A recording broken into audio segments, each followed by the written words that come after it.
Ring ஆகுறது என் mobile.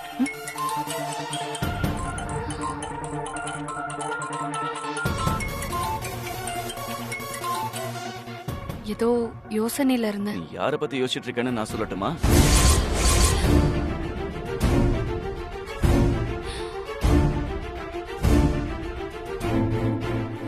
கடவுளே, நான் அகிலனை பத்தி யோசிக்கிறேன்னு திருமணனுக்கு எப்படி தெரியும்?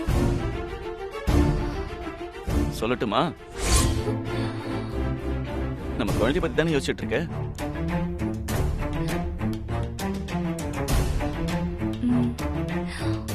அது பிறந்து நம்மளை எப்படிலாம் ஆட்டி வைக்க போதோ அதை பத்தி தானே யோசிக்கிற. எனக்கு குழந்தை பத்தி கொடுக்க போற என் பொண்டாட்டிக்கு நான் ஒரு கிஃப்ட் வாங்கிட்டு வந்திருக்கேன். இந்த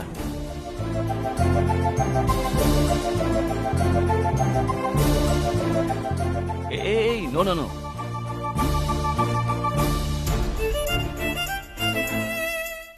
இப்ப பிரிக்காத. எப்ப நீ தனியா இருக்கன்னு ஃபீல் பண்றியோ அப்ப பிரிச்சு பாரு. ஏன்னா இது அவ்வளோ உனக்கு சர்ப்ரைஸா இருக்கும். ஒரு நிமிஷம். ஹலோ, யா, திருமணம் தான் பேசுறேன்.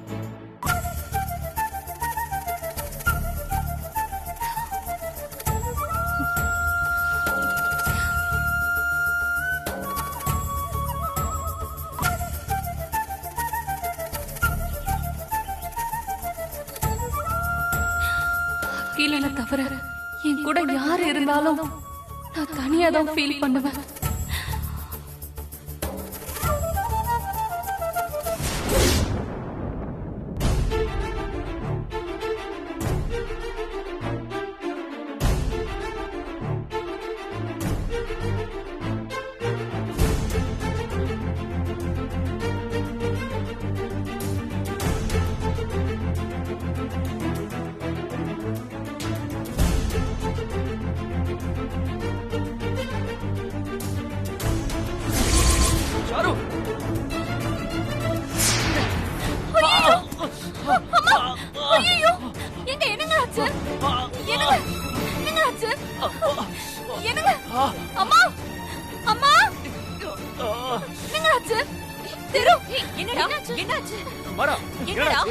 ஒண்ணு இல்லப்பா, கையில தேல் கொண்டு தேலா. என்னடா சொல்ற? எங்கடா அது? எங்கடா? தூக்கி வெளியே போட்டேன்பா. அது எப்படி உன்னை மட்டும் தேல் கொட்டுச்சு? தேல் என் கால் கிட்ட வந்துச்சு. என்ன கொட்டிருமோன்னு பயந்துட்டு அவர் அதை புடிச்சு வெளியில போட்டாரு. அப்ப அவர் கையில கொட்டிருச்சு. ஐயோ, என்ன கொட்டினா பரவாயில்ல சாருமதி. பிரெக்னெண்டா இருக்கிற உன்னதான் கொட்டிருக்க கூடாது. நல்லவேளை நான் அதை பார்த்துட்டேன். எனக்கு அது போதும். மாறா, உன் பொண்டாட்டினா உனக்கு அவ்வளவு இல்லவா? சாருமதியை கல்யாணம் பண்ணதுக்கு அப்புறம் நான் வேற, சாருமதி வேற இல்லப்பா. நான் தானே அவளை பத்திரமா பாத்துக்கணும் இல்லையாப்பா? பொண்டாட்டி மேல இப்படி கொல்ல பிரிய வச்சிருக்க புருஷனை நான் பார்த்ததே இல்ல. சரி சரி, நீ வாடா, போய் ஹாஸ்பிடல்ல ஒரு டிடி இன்ஜெக்ஷன் போட்டுக்கலாம். வாடா. அம்மா, அப்பெல்லாம் ஒண்ணும் இல்லம்மா, நானே பாத்துக்கிறேன். ஐயோ, அப்படி எல்லாம் ஈஸியா விட முடியாது. சொன்னா கேளு, வா. ஆமா, சொன்னா கேளு, வா. வா, வாடா. போ.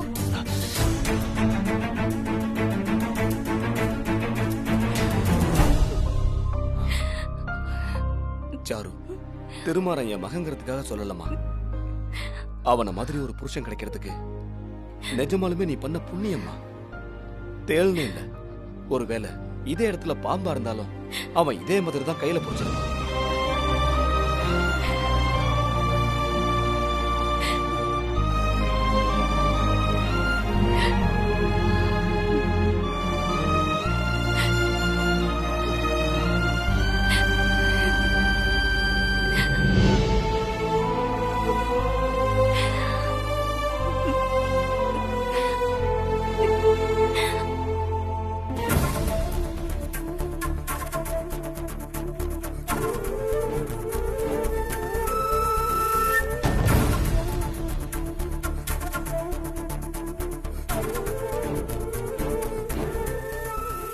ஆதிரா.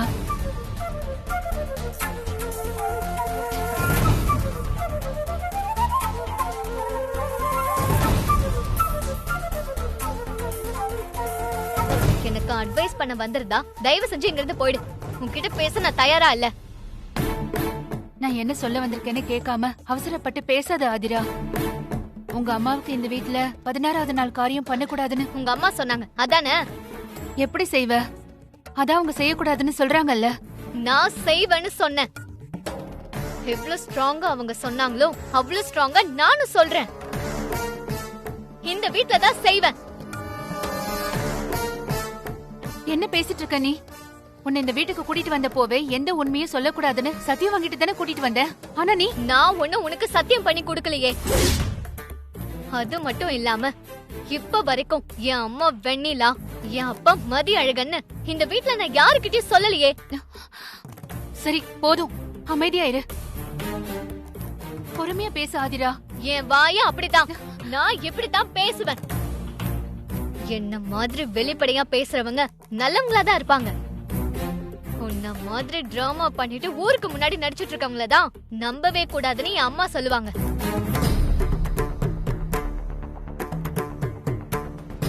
சரி பரவாயில்ல, நீ என்ன வேணா பேசிக்கோ. ஆனா இந்த வீட்ல 16வது நாள் காரியம் மட்டும் பண்ணாத. தயவு செஞ்சு உன்னை கெஞ்சி கேட்டுக்கிறேன்.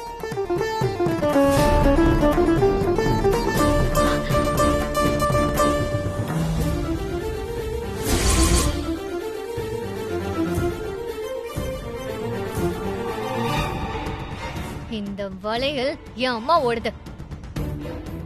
என் அப்பா இதை எவ்வளவு ஆசையா என் அம்மாக்கு வாங்கி கொடுத்தாருன்னு தெரியுமா?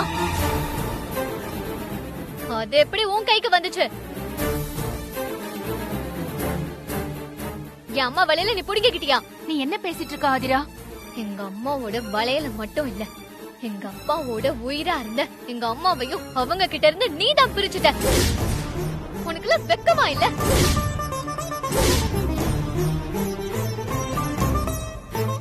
இந்த வளையல் காணாம போனப்போ எங்க அம்மாக்கு எவ்வளவு டென்ஷன் ஆச்சுன்னு எனக்கு இப்ப வரைக்கும் ஞாபகம் இருக்கு. இந்த வளையலையே போட்டுட்டு வந்து பெரிய மகாராணி மாதிரி போஸ் கொடுத்தா நான் பார்த்துட்டு சும்மா இருப்பேன்னு நினைச்சியா? அத கூட விடு, விடு. கையை பிடிச்சு இப்படி வளையல உடைக்க கூடாது. விடு, கழுத்து. ஆதிரா விடு.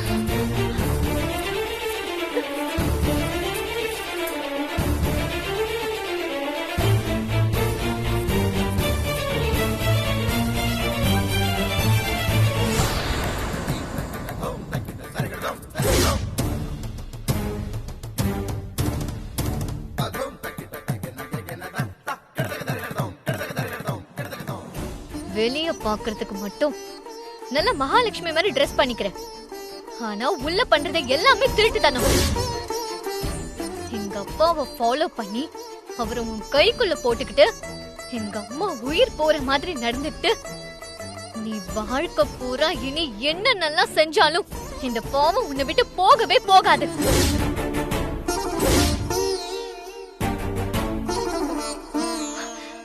இந்த வளையல நான் கொடுக்க மாட்டேன்.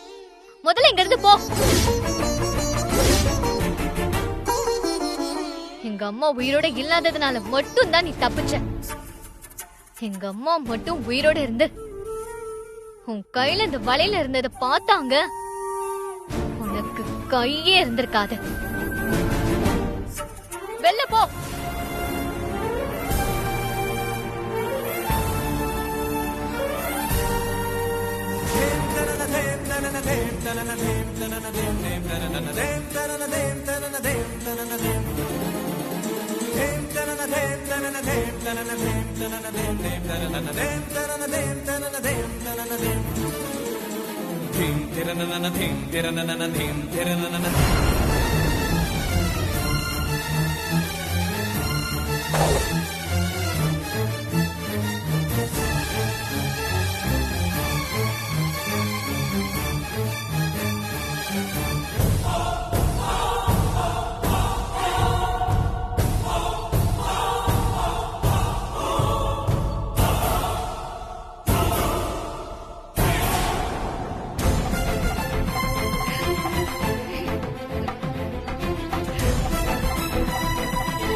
நல்லது பண்ணணும்னு நினைக்கிறது தப்பா?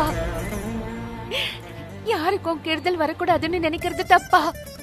நான் பண்ண தப்பு ஒன்னே ஒண்ணுதான். எனக்கு துரோகம் பண்ணவங்கள கேள்வி கேட்காம அமைதியா இருந்தனே, அதுதான் நான் பண்ண தப்பு. கேட்க வேண்டியவங்கள எதுவுமே கேட்காம இருந்ததுக்கு தான் இன்னைக்கு இதெல்லாம் நான் காதுல கேட்க வேண்டியதா இருக்கு.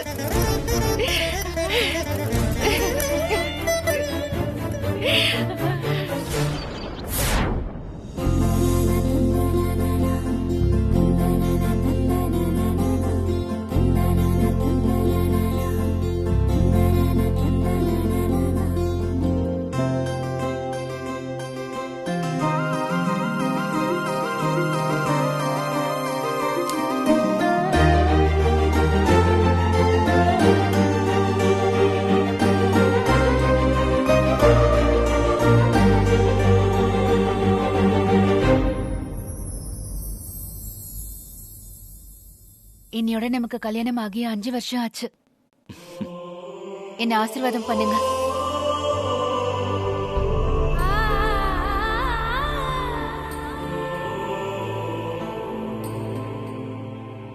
அப்படியா? ஆமா.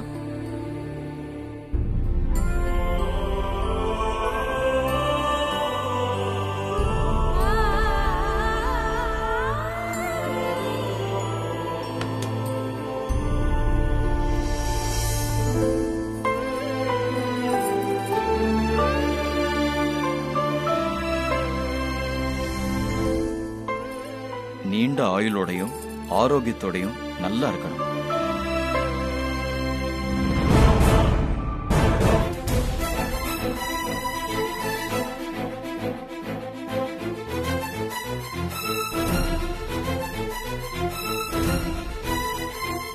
என்னங்க, சீக்கிரமா குழந்தை பெத்துக்கணும்னு வாழ்த்துவீங்கன்னு பார்த்தா நீண்ட ஆயுளோட இருக்கணும்னு வாழ்த்துறீங்க.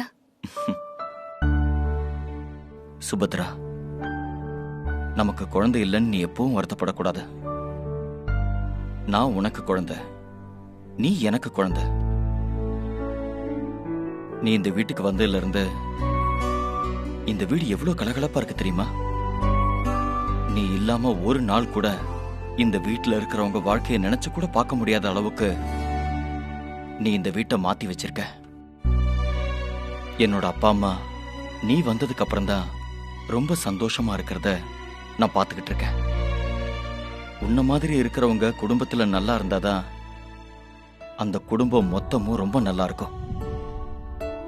அதனாலதான் நீ ஆரோக்கியத்தோடையும் ஆயுளோடையும் இருக்கணும்னு வாழ்த்துன. சரி சரி, போதும். இவ்ளோ புகழ்ச்சி உடம்புக்கு ஆகாது.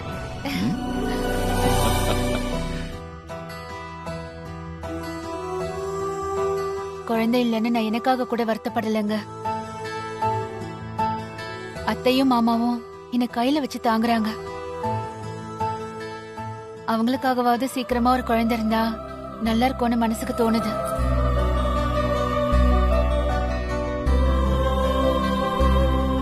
உன்னை இந்த வீட்டு மருமகளா மட்டும் இல்ல சுபத்ரா, அம்மா உன்னை இந்த வீட்டோட தேவதையா பாக்குறாங்க. அப்ப தேவதையோட வேண்டுதலை கடவுள் நடத்த மாட்டாரா என்ன? சீக்கிரமே அது நடக்கும், வருத்தப்படாத.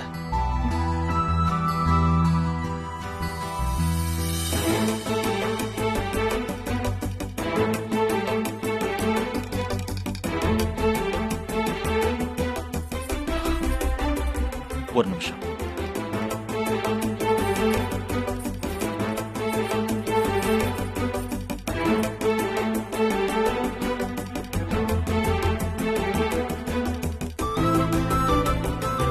இந்த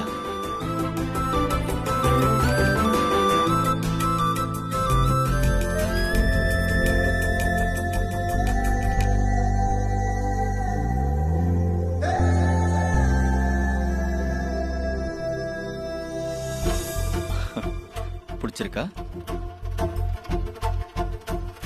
இது என்னங்க கேள்வி? உங்க செலக்ஷன் எப்பவுமே டாப் தான்.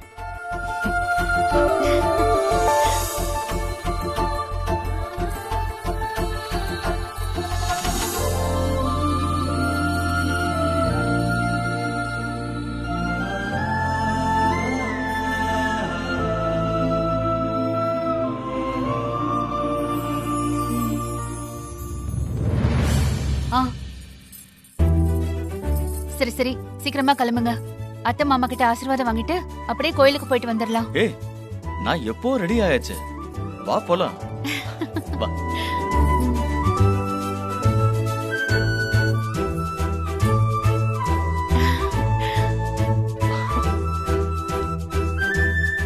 ரெண்டு பேருக்கும் திருமண நாள் வாழ்த்துக்கள். அம்மா, எங்களை ஆசீர்வாதம் பண்ணுங்க.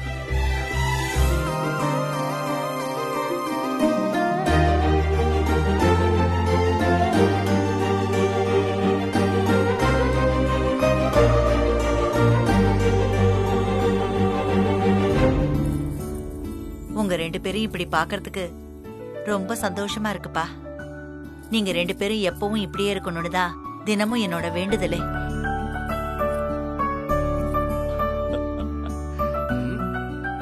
போதும்பா போதும். இதே மாதிரி அப்பப்ப அம்மா கிட்ட ஐஸ் வச்சு உன் காரியத்தை சாதிச்சிருவ போல இருக்கே. என்ன மாமா இப்படி சொல்லிட்டீங்க? எங்க அம்மா தான் எனக்கு உயிர்னு உங்களுக்கு தெரியாதா? அதானே. ஐயோ, தெரியாம சொல்லிட்டேன். ஓகேவா? அப்பா வந்துட்டாரு, ஆசீர்வாதம் வாங்கிக்கலாமா? எப்பவும் ரெண்டு பேரும் இதே மாதிரி சந்தோஷமா இருக்கணும். எழுந்து. அண்ணா, அண்ணி, உங்க ரெண்டு பேருக்கு திருமண நல்வாழ்த்துக்கள். தேங்க்ஸ். ம். நன்றிப்பா. தேங்க்யூ தமிழ். 5 வருஷமாச்சு, இன்னும் நீ இப்படி வெக்கப்படுற? ஒரு குழந்தை பிறந்திருந்தா இந்நேரம் இந்த வெக்கம் எல்லாம் காணாம போயிருந்திருக்கும்.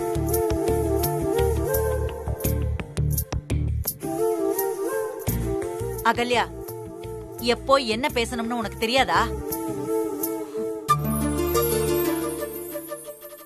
அம்மா, என் அம்மாக்கு வாய் அடங்காது. இப்படி ஏதாவது பேசி பாட்டி கிட்ட திட்டு வாங்குறது சகஜமா போச்சு.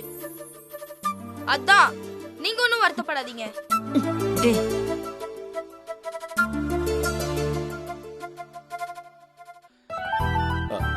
திருமாரா, அப்படிலாம் உண்மையை பட்டுன்னு சொல்லிடக்கூடாது, சரியா?